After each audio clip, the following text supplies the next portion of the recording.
Behold, it is the mighty lone wolf back again with an open discussion slash freelance chat. And yeah, that's about it. Now, we going to talk about recently what happened with the UFC 250, the UFC Freedom 250 card, which I checked it out. That should turn out to be a stellar event. Kind of surprising it was only a 7 fight card, and all the 7 fights were like practically the main card itself. But other than that, though, the motherfucking event itself over there was pretty nice. Rare you get to see a UFC card where all the events end into a knockout or TKO fashion. Kind of crazy when you really look at it. I say so myself. Not even to mention, especially what happened with the main event and co-main event, stellar ass upsets over there that nobody didn't really have seen coming. Came in line over there for like the live stream that you would not be able to see, because UFC went bullshit. I mean, yeah, man, they kind of bullshit on my part. Well, got really more bullshit on my part. Uh, Kind of turns out my old power tricks ain't working. So yeah, I did a live stream, but you won't be able to see it. Blocked from the entire country. Another one down for the strike. Ooh, but yeah, sorry for that though. Man, how about old Justin Gaethje going in there showing that warrior grit and spirit, showing that American heart, the way he motherfucking blasted earlier to Polia. I don't know what happened earlier over there, but yeah, shit been not going good for that little buddy there. Like even if he would have came back on there to that fifth round, I mean, shit was not going good. I mean, maybe in the fight you could argue it was possibly 2-2 going in there, but I mean, he was getting beat up pretty bad over there. I mean, and you can only argue he merely maybe won one round. Maybe he want to give him that first round because it was so close because they was tagging back and forth with each other, really kind of dead even over there in that first round. Uh, and I mean, I wouldn't argue if you gave it earlier that first round. I kind of did so myself over there looking, watching it live. But Gaethje definitely dominated from the second and third. And I mean, I definitely give earlier the fourth over there because he did come back despite the fact that he was already having his left eye small shirt. And I'm pointing to my left eye, not yours. But yeah. Not even to mention over there, he got his freaking right eye getting to the point over there. It was starting to get swollen shut too. So yeah. I, Chris, I'm not sure over that. Like, he really wasn't really fighting like himself. But I don't know. Then again, no, I mean, maybe like Gaethje does have that effect. They, would kind of make you get into a motherfucking brawl. Yeah. And maybe just not be your tactical self over there like I expect the alien to be. Yeah.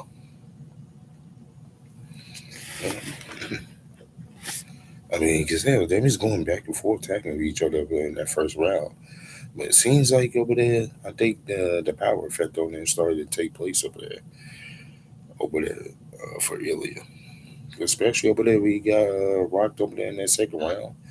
With Gaethje caught over there in that left hook and about probably the 320 mark over there in that fight. What the 3 minute, yeah, about the 3 minute 20 mark, and I want to say when he dropped him over there, like shit was not looking good. Ooh. Just like it's probably not looking good for me, trying to do a live stream after you just got to eating dinner. But I don't fucking power do it. But yeah, yeah, his ass dropped over there. And actually, caught with a good clear, crisp left hook. Gaethje did dropped his ass again. Commenced over there to really pound on really hard. Oh, pause. I mean, he initiated the ground and pound like a motherfucker, and even to the point over there, he was like standing on top of them, from the side mount over there, raining down blows, raining down fists over there, coming down upon him right down. Hell, even Zapata even got him passed over there, got the full mount, like really dominated earlier. Yeah, like really initiating that strong wrestling base over there that Gaethje does have. Because a lot of people tend to forget over there, breaching. Or a lot of people tend to forget about Gaethje having actually a strong wrestling base. Yeah, and just tend to think of him as more of a motherfucking brawler. Where it's like, no, he's really more than a brawler, but he got some good boxing skills over there too, and some wrestling skills over there too. Justin Gaethje, but we know him so famously for being in so many awards. Kind of like even though it didn't go well for him with the Max Holloway fight. And I mean, that's just one of many wars over there Gaethje's been in. He's been battle tested like a motherfucker.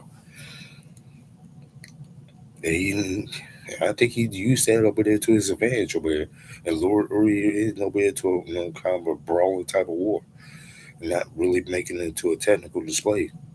Because if you want to make it to a technical display, Uri Tapuri probably would have a better advantage over there, would have had a better shot of winning.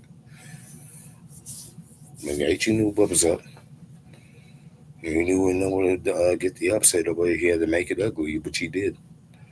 Especially Openberg, like I said, with him catching that look hook over there.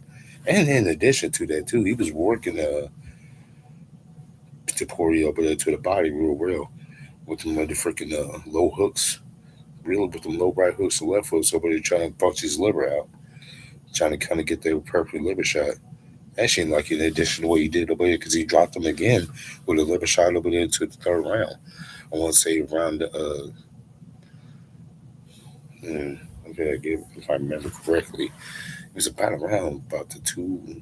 It's kind of like perfectly halfway through the fight, maybe just a little bit after halfway, probably around the 220 mark. We dropped him again away with the body shot, and that was kind of like in the round though, where Deporia was starting to shine over there a bit. But Gaethje shut that shit down in the third round.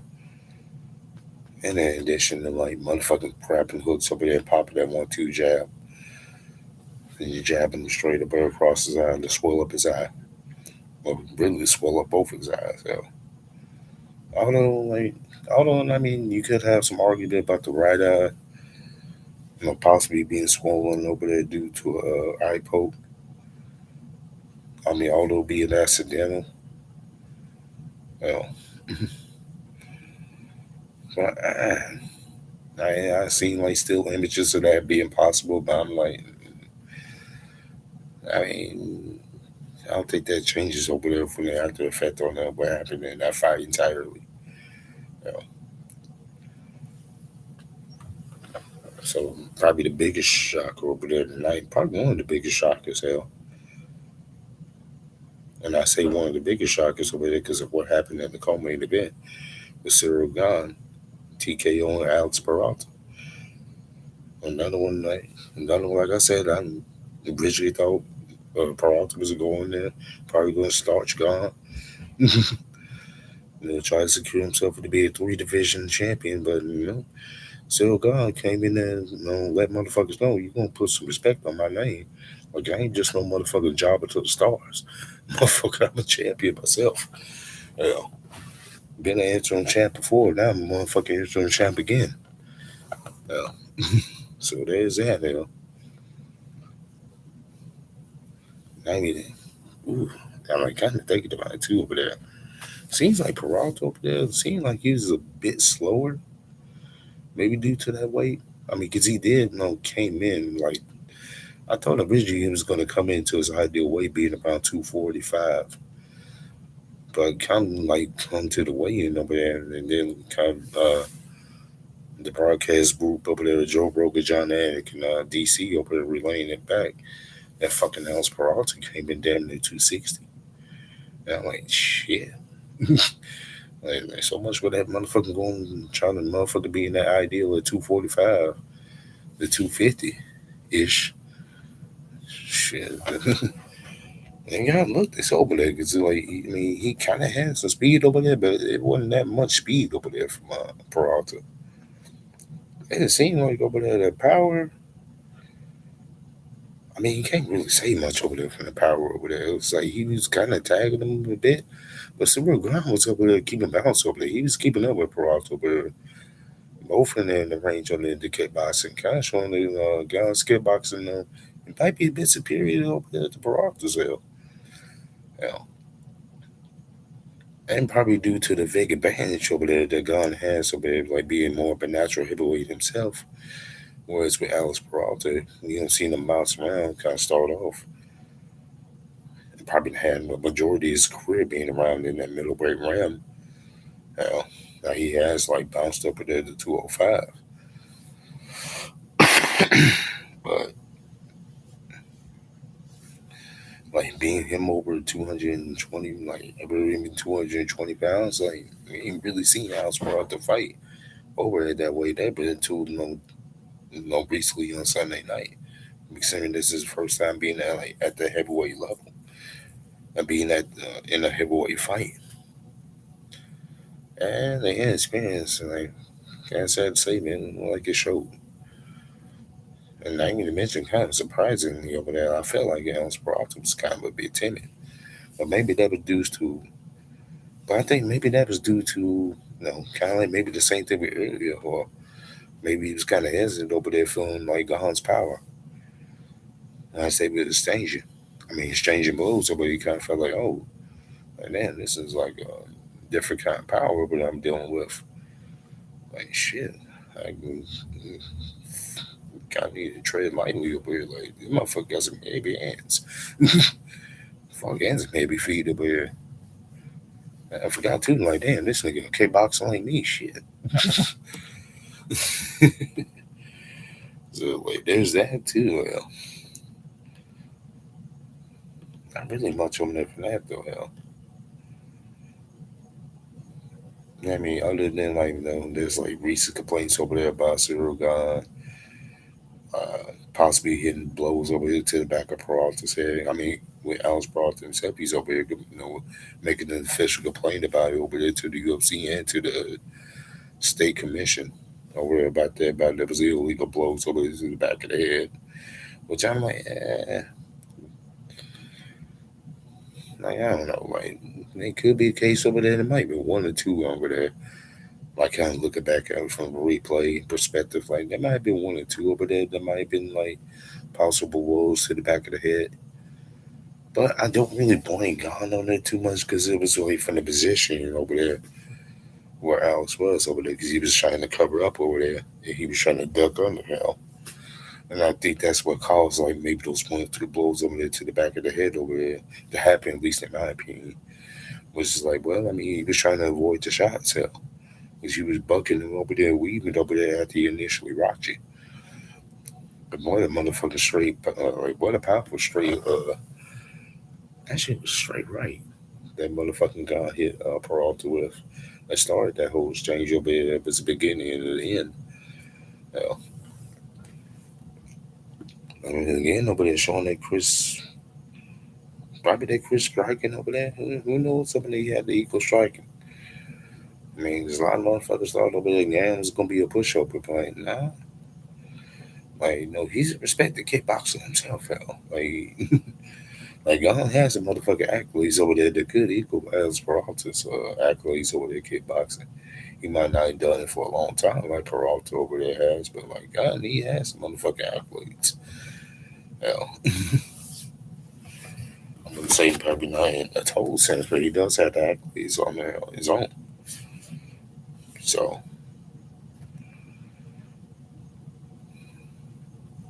let's see from that fight. We got Sugar Sean O'Malley over there getting back into the win column. Wouldn't say it was. Well, I mean, I was kind of like there, here and there. I kind of expected him to kind of win, but shit. Maybe did. Maybe I don't know. I must say it probably took a little bit of a while, but I don't know though. It didn't really take too long over there. He made them last over a while. Damn, it's so shameful. I can't remember the motherfucker guy he faced. I was shouldn't. I guess it goes to his.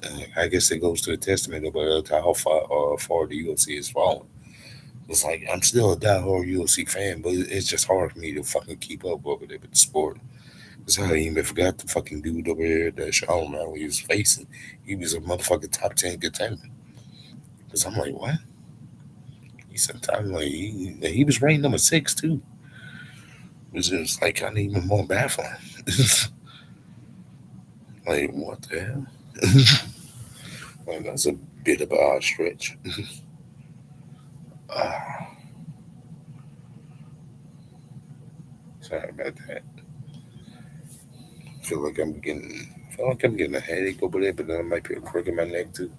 Maybe I just hold this motherfucking camera up a little bit more. Maybe that might help out. And maybe I'll lean my body a little bit forward and try to face you fuckers on the camera. And while I'm doing this over here, I'm trying to look up, see if there's any newsworthy events. There might be one or two. I'll probably talk about that a little later. Although, man, I'm just trying to go over the card. Ah, actually, I'm thinking about it. I just remember the motherfucking guy's name in Sean O'Malley face. He was like related to, it was a hobby. Yeah. I just can't remember his first name, but I actually fucking see know that he's actually related to GSP's old. I'm gonna see it. Yeah, he was related to GSP's old MMA coach over at TriStar Gym. That was in the Montreal area. Because he was related to that's a hobby. That's kind of how, if I can remember it, yeah. It was Amen. Amen.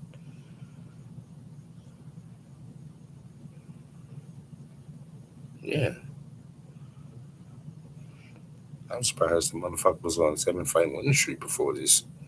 Like maybe that was the reason why he, got this big shot up there against Sean Mallett. I guess I guess you say bye bye to that winning streak though too. Well, shit.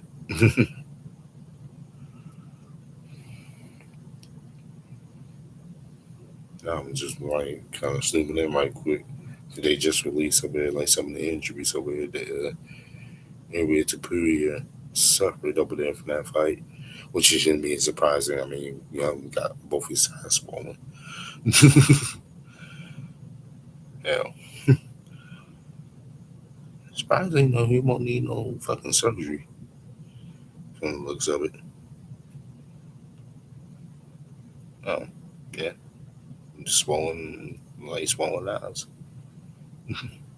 Swollen eyes, a big cut on his nose, right? I don't know, just lace fracture in both oral wounds, at least from this report says. And this report is kind of coming from MMA fighting. Uh, I guess other than that, just a cut on the nose. Guess he was lucky his nose didn't run broke. But ooh, we doing, yeah. And Gaethje put a beating on that ass. Just like Gong surprisingly kind of put a beating on that ass to Alice brought to him. Although I will say this though, like Alice brought, I mean, yeah, you feel like you feel cheated, but you still need to take that loss from him. You still kind of need to man up and take that L. I mean, because yeah, he might caught you a couple times over there at the back of the head, but that still doesn't excuse the fact over there that you got caught with a straight hook. I mean, with a straight left over there come from Khan. I know I said it was a straight right, but it was actually a straight left. They gone dropped the old boy with Peralta. Uh,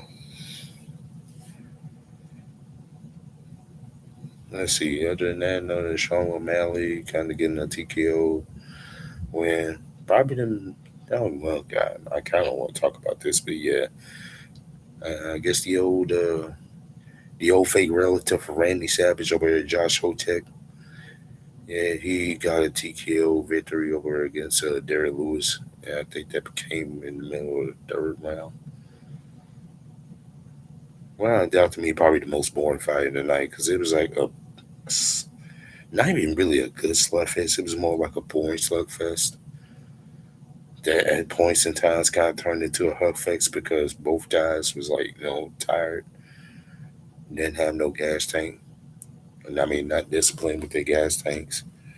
Especially now with Derrick Lewis over there, even though we kind of know that about Derrick Lewis, hell, he's still like the fat, chubby motherfucking brawling slob that he is. Kind of even surprised he's, kind of even lasted as long over here in the UFC. What doctor this motherfucker got wind of. But he found a way to motherfucking stick in it so far. You know, and this thing, shit. Now I'm thinking about him, like, now you got this motherfucking Josh Hotek dude up here. Man, yeah, he's gonna be ranked, to probably ranked pretty highly too. It's a damn shame dude, the UFC's motherfucking heavyweight division is gone so far now. And no help over there that his motherfucking undisputed champion still dealing with eye injury.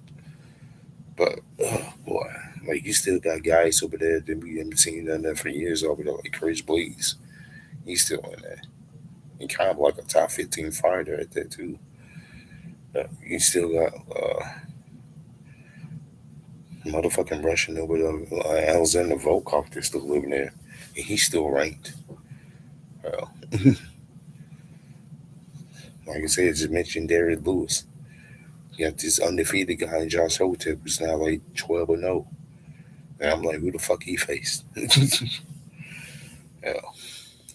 I mean, I guess other than like Chris Blades, but then again, I mean, yeah, you got Ricky up with Chris Blades, but who ain't beat him either? Shit, damn near everybody's gonna beat Chris Blades. Like he's, kind of become the fucking doorman of the UFC's heavyweight division, and not really a good doorman at that either. Yeah, that was the most boring fight, and even a boring fucking post-fight interview. I mean, I already done talked about it in the fucking Sunday live stream. I ain't gonna really get into it. About him fucking fucking making his first call out. Well, you ain't ready for 9-1. You ain't ready for Gun. You ain't ready for motherfucking Peralta. Yeah. Even if Aspinall comes back, you damn sure ain't ready for him. Even Aspinall won't break up with a smoke this dude. I mean, especially his no gas tank having ass, and he's a skinnier guy. Like, how you a skinnier guy? You just about as tired as Derrick Lewis is. And Derrick Lewis is the motherfucking big chubby guy over there. Like, we expected him to motherfucker have a low gas tank. Like, how the fuck you up there got the same low gas tank up there as Derrick Lewis? And you much skinnier than him. I don't know. Sometimes you don't know with these motherfucking UFC fighters sometimes. Let's see, other than that, we had Bo Nickel coming out and actually making well, continue his motherfucking streak on, I should say. Oh, who he face? Let me stop bullshitting over there. Let me actually fucking find the card. Yeah, because that probably would fucking help. But yeah, Bo Nickel, he got in that first round win. What is that first round? No, I'm wrong. It was a third round TKO.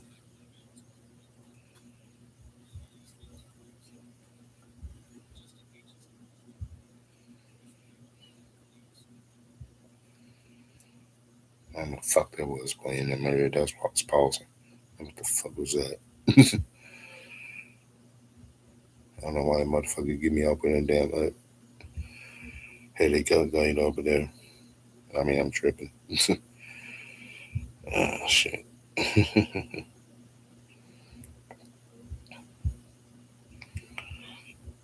But yeah, Bolus had to win. Yeah, Mauricio Rufy over there, TKO, Michael Chandler, and that was in the second round over there. And then not really much on there to expect on that from that fight, didn't really talk about over there. Kind of a dual story of a guy over there outclassing another guy. And we got the longtime veteran over there on the other side who's like, might be losing another step over there. I mean, unfortunately over there, no, you don't want to fucking say it over there, but sometimes motherfuckers might have to go. And like looking at Michael Chandler, he's like, not even looking into his real UFC record now. He's like, only had a couple of wins. Probably not the entire, like maybe 3 wins over there through the entire of his UFC run.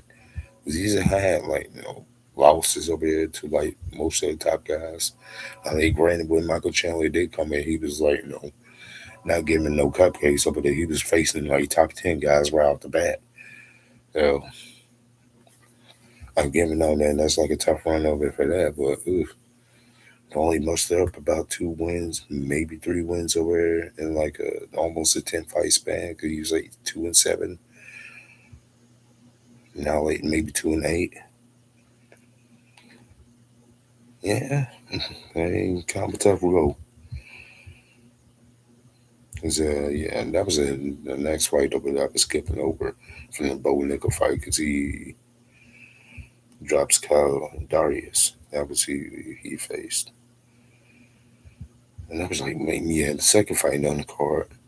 First fight on the card was Diego Lopez getting himself back into the win column, flatlining Steve Garcia over there. Probably like the only knockout of the night. That was like a cold stone knockout. Because the rest of them, I mean, was really TKOs over there. So he flatlined them with like a nice kick. I was going into it. And that was after him going off to a slow start. Kind of losing the first round, possibly losing that second round too, because I think his was a third round TKO over Garcia. I believe Steve Garcia. Yeah. Oh no, it's wrong. That's a first round TKO. I mean, first round knockout. I'm thinking about Nickel, and that one went third round. But yeah, that should be covering the Freedom 250 card. That's just about it, covering it itself. Yeah. Now I'm thinking about it, probably back to regular UFC programming. Fight nights, I'm not too sure about, but I do know we got UFC 3, I want to say 329. That's going to be the one with Conor McGregor and Max Holloway facing off again. Didn't really looking too much over here to it from their little, I guess, fighter. I guess it was something of a fighter press. I mean, not even a fighter press. I guess it was just a fighter interview that they had Joe Rogan host over there between the two. I mean, because I was already, kind of looking at a sneak preview. I mean, a sneak preview that they showed over there doing the Freedom 250 card. And I was like, like I kind of already know how this is going to go. Kind of will be his blind bad boast itself, or bombastic line playing itself. Ooh, I'm fumbling my words together. But yeah, Connor's gonna be Connor. Acting like ain't shit changed, even though his ass ain't forward like damn near a decade. So I don't know how you just gonna come and pop back in the place like ain't shit just still the same over there. Like motherfucker, you ain't fought in 2 years, but okay. But I did have some news over there regarding about that. Since Conor McGregor actually confirms over there he has 2 fights left on his left on his deal. He's actually like signed a 2 fight deal over there with the UFC with this fight with Max Holloway being the first one, and he's gonna be confirmed to fight again around next year for around the spring of next year in 2027 is gonna be Connor's last fight. And that saying is gonna be around well he's saying on this gonna be around in April. That's where he's gonna have his final fight on his current UFC contract. So we got like a 2 fighter special. Like okay. Speaking over there with the motherfucking UFC. Now this I did not have this motherfucking on my bandwagon on my radar. Now we got FBI confirming over there that we had a terroristic incident that happened along Along the happenings of the Freedom 250 card, that they stopped the drone attack away from happening, which is like, really? Like, we got a terroristic attack happening at the motherfucking UFC White House card, along on there in the White House. What the fuck? So that might be the reason over there why they had that fucking delay over there. Because I was kind of going in there, tuning into it, watching over there. And I was kind of shocked over there when I first set off in the live stream on Sunday. And I'm like, okay, I know it was going to be a late live stream, but I was surprised, but I didn't even miss like that many fights. It was only about, kind of one fight on the real sense over the Breedley. It was only the Diego Lopez fight that was like the one I missed over there from the live stream. Hell, and I kind of panicked over there at first because I motherfucking wasted too much of my time over there getting myself in there to the gym working out. Trying to cut this damn weight. Shit, still kind of struggling with that, but yeah, I don't want to say struggling too much over there. Shit, I can't complain too much over there. Hell, like I said in the previous video over from around last year, I was over fucking 350. 350. Like I was damn near closing in on 375. And I had to motherfucker change that shit, period, because I'm like, ew, like I'm getting to be one over 375, closing in at 400 pounds. Like, hey, I gotta do something about that shit. Like I said, currently over there, I'm starting to gain a little bit back because I was down over there at 300. But I'm currently at 305 over there. So, wouldn't say like not a large panic over there, but I do recognize what's going on. And I'm already making the precautions over there to change that because I'm not gonna go through this shit again.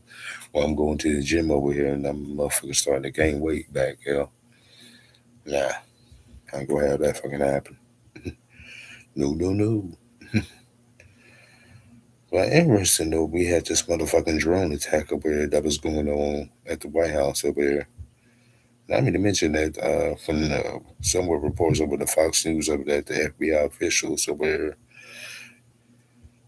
have found drones and drones with snipers, and possible drones with explosives over there that was possibly flying around over at the White House lawn.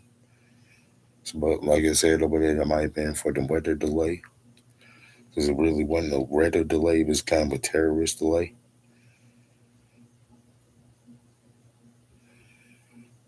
But according to a report over there that says over there, the alleged plot where they're seeing explosive laden droids over the strike buildings at the event attempt to force an emergency evacuation, and that people would be steered towards an arena where they would have been shot by snipers, and a second wave would have directly attacked the White House gates. Mm. So it was somewhat a little bit elaborated plan over there that these fellows tried to do. Now I read recently over actually from this good app over there a little bit earlier from Ground News that the FBI has already apprehended 5 suspects that might have to do with this planned attack that successfully was voided and won't release. Haven't released any of the names over there, but that probably come in due time. And probably wouldn't be surprised if they end up releasing the names tomorrow. And it's possible over there there might be more suspects that they're looking for too, just from these initial 5 that they apprehended. Man, boy, that's what you gotta say though. Basically, what I seen from this is like, motherfuckers can't wait till Donald Trump get the fuck out of office.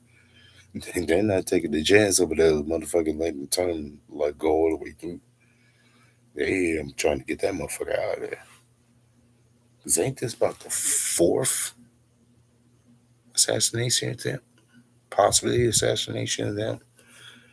Because we had what 2 incidents over there that happened while Donald Trump was campaigning, and as we all know from the infamous, assassination attempt over there from the one guy that was over the roof when Donald Trump was holding that rally and got himself popped over there through the ear.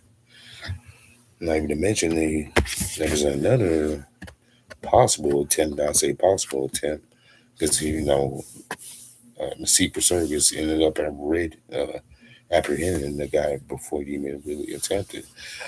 But there was another guy over there that was trying to go past the gates over there with something about, I wouldn't say an AR, but it was like an AR style rifle over there.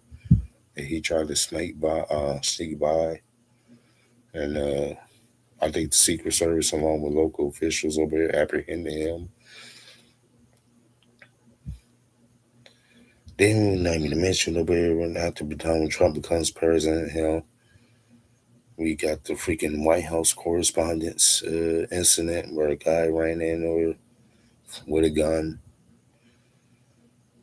And wasn't no shots over there let up, but he was running around with a gun, and they knows we fucking seen him with that. And freaking so Secret Service, I should say, they actually kind of got on their job this time and got that motherfucker out of there.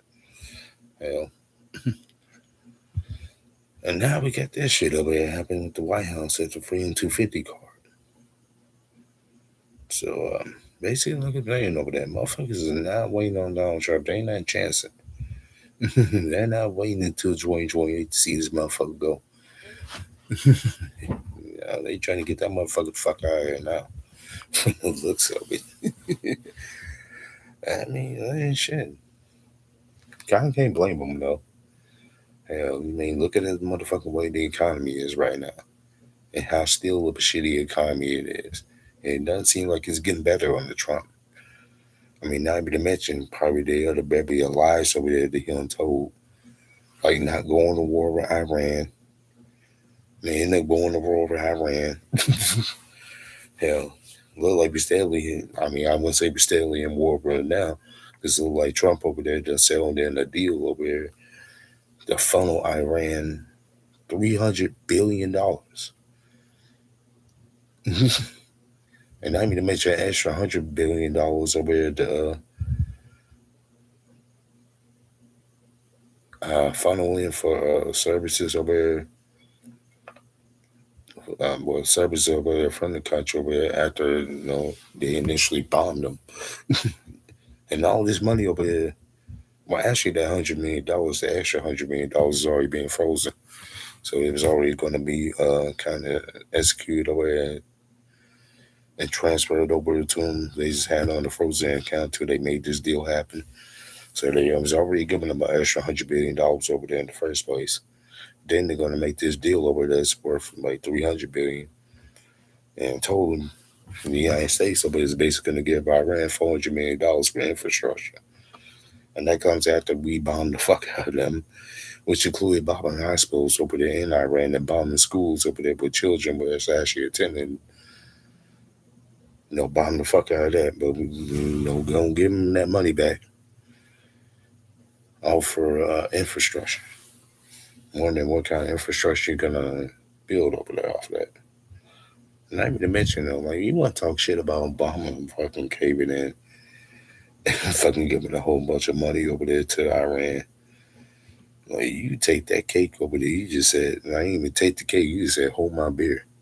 Because I remember over there from the Obama deal, he only gave like 1.7 billion over that for like, and not even just for infrastructure, but with the Obama deal, he did that for other shit too, for for like kind of like for medical services over there, for infrastructure. Not even to mention like some of it was kind of split up from the military budget too, which I thought that was kind of wild. They even did that, way a little bit too generous. But you fucking take the cake in that though, Don. You want to talk shit about him giving up motherfucking 1.7 billion? You talking about him gave up practically 400 billion. So like maybe shit like that is the reason why people over there just saying fuck it. We ain't gonna wait till 2028. We gotta take this motherfucker out now. All hands on deck, all blinkies on deck. Get your ARs ready, get your motherfuckers PSG ones ready. Get the older bounds if we have to. Like, hey, like, we not playing with this motherfucker. Not even to mention over here, like, motherfucker to raise our gas prices up and to raise the motherfucking grocery prices up. Don't lie to us about motherfucking getting us paid overtime, getting extra paid overtime, that bullshit deal over there that ain't coming in yet. Now I'm telling motherfuckers that work over there, or at the place I worked at, and they was having, oh man, Trump's gonna go over here and make this motherfucking deal over here. He's gonna get overtime paid, and we ain't gonna have that shit taxed. Yeah, bullshit. Not only that deal hasn't happened yet, but you still ain't motherfucking get paid no extra money for working overtime anyway. If you even gonna work overtime. It seems like less and less motherfuckers over there working overtime anyway, around different jobs. Not even just from the job I work at. Sure, they talk about this whole fucking taxation bill that there's gonna be untaxed overtime. Shit, that seemed like all they did. They just scared the companies away from offering overtime. Period. They're like, oh, like we gonna do untaxed overtime? I don't know. Fuck that. We cutting the overtime off. Like, motherfucker, you working over fucking 40 or 50 hours, and that's it. And that's even if you like you work that full 40 or 50 hours. Motherfucker. Yeah. Silly motherfuckers, boy. Gotta love it that the country's full of silly motherfuckers. Or fat motherfuckers. Yeah, yeah, I know who's talking. Yeah, yeah, I'm fat myself, but shit. I ain't the only one. Goddamn 70% of the motherfucking US population is fat. So I don't even get how motherfuckers are trying to look for the motherfucking thin, thin supermodel girl or Mr. Motherfucking Hunk of six pack. And it's like, shit, good luck finding them. Because ain't nobody motherfucking fit over here, man or woman on this side over here in this country. You're saying that fucking over 70% of the whole entire population is obese, old boy. But, I mean, okay. Everybody loves to find unicorns. Oh, well. Yeah, let's see, other than that, we had the Knicks over here winning the NBA Finals. Not even to mention the way Jalen Brunson actually put on the course over there from First Take. You know, can I check Stephen A? Because Stephen A was talking shit about Jalen Brunson from about 2 years ago, and how he was motherfucker talking about Jalen Brunson wanting to go be it from the Knicks, and he wanted to go be like a superstar caliber player. Yeah, it goes to show you when the Jalen Brunson proved that ass wrong. So yeah, Stephen A had to poke up his lips and go ahead, kiss ass, and apologize like he should. You know, this. Other than that, not really too much news. You know, I guess with that being said, I guess I'll wrap this stream up here. Because other than that, I mean, yeah, we had Monday Night Raw. Yeah, over kind of got well screwed. I mean, of course, but I'm not surprised on about it because WWE was eventually gonna fuck him up. Even though he can't fuck up a motherfucking time with 6'3" guy that's motherfucking Jack that's like fucking 310 pounds. That's actually athletic. But you know, as you know, WWE they love to fuck up easy shit.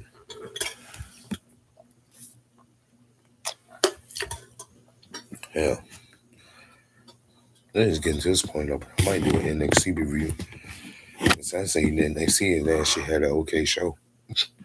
Kind of considering that shit was kind of better, slightly better than what was on Raw, And even though I ain't really watched Raw all the way, I mean, I'm kind of about watched Raw all the way. And the only exciting part over there was like maybe the first segment over there with the Bloodline. Even though that shit is kind of getting old. I ain't can't say he's getting old. He's been getting old. Shit. It's like the only motherfucker certified playbook over there WWE has to go to. Hey, we're gonna run it back the Bloodline again, though.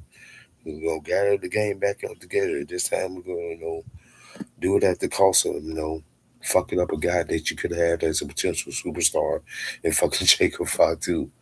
Now we just gonna turn him into another guy. Like here we go, have him, another enforcer over for Roman. But okay. What the fans know. I mean, exactly. Yeah, I guess we'll see what AEW holds tomorrow. Other than that, I guess I'll see y'all motherfuckers later. Other than that, I'm gonna find a way to hide my face. But the lone wolf, the mighty one, signing the fuck out. Deuce, motherfucker.